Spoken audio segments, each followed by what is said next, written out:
Halo sahabat Indonesia, kita bertemu kembali dalam Opini Rudi. Sahabat Indonesia, persis seperti yang saya prediksi dan juga membenarkan apa yang dikatakan oleh Ganjar Pranowo bahwa Presiden Jokowi pasti akan datang membuntuti jejak langkah Ganjar Pranowo di Jawa Tengah. Ternyata prediksi saya tepat bahwa dalam kunjungan kerja Januari ini Presiden yang pertama kali datang ke Jawa Tengah. Ini menarik gitu. Dan tidak bisa dibantah bahwa ini bukan sekedar kebetulan belaka menurut saya. Meskipun lokasinya berbeda tetap di Jawa Tengah. Saya tidak tahu apakah Presiden ini memang murni sekedar kunjungan kerja atau ada agenda-agenda yang lain. Tapi yang menarik, terlihat sekali bahwa respon masyarakat di grassroots, masyarakat bawah, tidak seperti Pak Presiden zaman 2 tahun atau 3 tahun yang lalu dielulukan oleh masyarakat. Sekarang pada saat jalan di Solo Tigo atau Magelang yang saya lihat dalam video tadi, kelihatan sekali mereka meneriakkan Ganjar Mahfud, Ganjar Mahfud, Ganjar Mahfud dan sebagainya. Ini menunjukkan dengan jelas bahwa Presiden Jokowi sudah kehilangan respek dari masyarakat bawah. Ini menurut saya Pak Jokowi sedang manen apa yang ditanamkan sendiri. Kalau kita bicara tentang dampak dari Mahkamah Konstitusi yang melahirkan putusan kontroversial nomor 90, itu tolakannya mulai dari atas. Civil society, akademisi, pengamat politik, dan para pegiat demokrasi sudah protes. Sekarang menjelang 20 hari lagi kita melakukan pencoblosan pemilu, pilpres, rupanya masyarakat di bawah sudah melakukan penolakan juga, dan ini indikator kuat bahwa mereka sudah kehilangan respek kepada Presiden Jokowi sendiri. Padahal ini di Jawa Tengah. Nah, saya mendengar isu bahwa salah satu niat dari kelompok 02 itu adalah mengambil ceruk masyarakat di Jawa Tengah karena ini adalah kandang banteng gitu.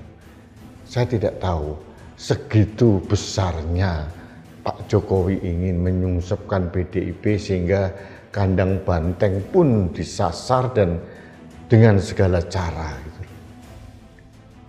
Saya termangu-mangu sebenarnya. Untuk apa Presiden melakukan hal ini gitu. Apakah tidak sayang dengan nama baik beliau? Seperti saat meresmikan jalan Solo Purwodadi, beliau mengatakan bahwa jalan ini sudah bertahun-tahun tidak dibereskan. Ini kan mengindikasikan bahwa seolah-olah gubernur pada waktu itu tidak berbuat apa-apa. Dan gubernurnya siapa? Ganjar Pranowo. Ini jelas sekali gitu. Dan pada waktu yang sama, anak presiden pun juga keliling Jawa Tengah. Jadi dua orang ini seolah-olah membuntuti jejak langkah Mas Ganjar, dan jangan salahkan masyarakat kalau mempunyai persepsi ini upaya untuk menghapuskan jejak Ganjar Pranowo di Jawa Tengah. Pertanyaannya, efektif atau tidak? Meskipun dengan meresmikan ini, meresmikan itu, membagi bansos dengan segala narasi-narasi yang mengikutinya, saya tidak yakin. Militansi masyarakat Jawa Tengah terhadap PDI Perjuangan khususnya dan terhadap Ganjar Pranowo ini luar biasa hebat. Ada beberapa hal yang diikuti oleh Pak Jokowi, gerak langkah Pak Ganjar Pranowo. Presiden menginap di Solo Tigo, salah satu kota di Jawa Tengah. Meskipun beliau tidak mungkin atau tidak berani menginap di rumah penduduk yang ekonomi bawah seperti Ganjar Pranowo. tidak mungkin dilakukan. Ini aneh gitu loh, padahal rumah beliau di Solo. Dan Solo dengan Solo Tigo itu hanya selemparan batu. Pertanyaannya, mengapa nginap di Solo Tigo? Atau berkantor di Jawa Tengah buat apa? Dan kunjungannya bukan hanya sehari 2 hari. Sahabat Indonesia, ini langsung bisa dimaknai oleh masyarakat bahwa memang benar dugaan membuntuti Ganjar Pranowo ini benar adanya. Ini bukan kata pakar, bukan kata pengamat, tapi memang ditunjukkan oleh Presiden Jokowi sendiri gitu loh. Ini sangat kita sayangkan sebetulnya. Apakah ini kunjungan kerja biasa atau kunker biasa atau nyambi kampanye? Apalagi kemarin terlihat ada mobil kepresidenan mengacungkan jari 2 begitu. Pada saat masyarakat mengeluh-elukan Ganjar Pranowo dan Mahfud MD pada saat rombongan presiden lewat. Ini seolah-olah melawan kehendak rakyat. Sahabat Indonesia, suara rakyat adalah suara Tuhan. Saya meyakini itu. Sekeras apapun intimidasi, sehebat apapun rekayasa, sehebat apapun tipu daya, tidak akan mungkin mengalahkan kehendak Tuhan untuk Indonesia.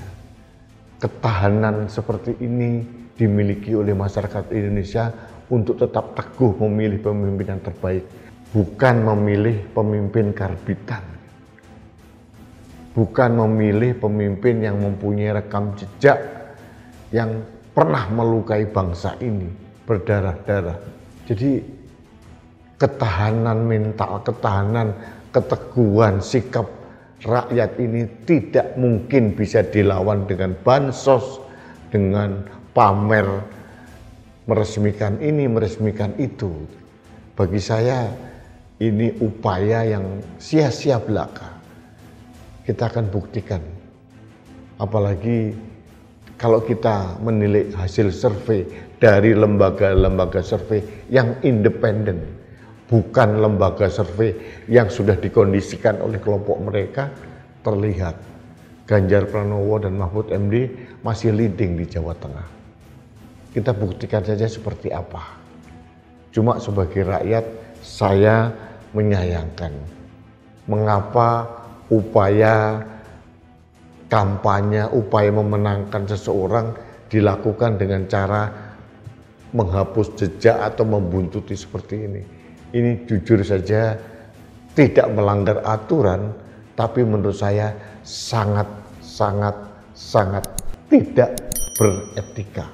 Itu menurut saya. Baiklah sahabat Indonesia, terima kasih Anda telah mengikuti Opini Rudy. Kita bertemu kembali dalam Opini Rudy selanjutnya. Salam satu Indonesia, salam Pancasila, salam Indonesia yang beretika. Saya Rudy Eskandar.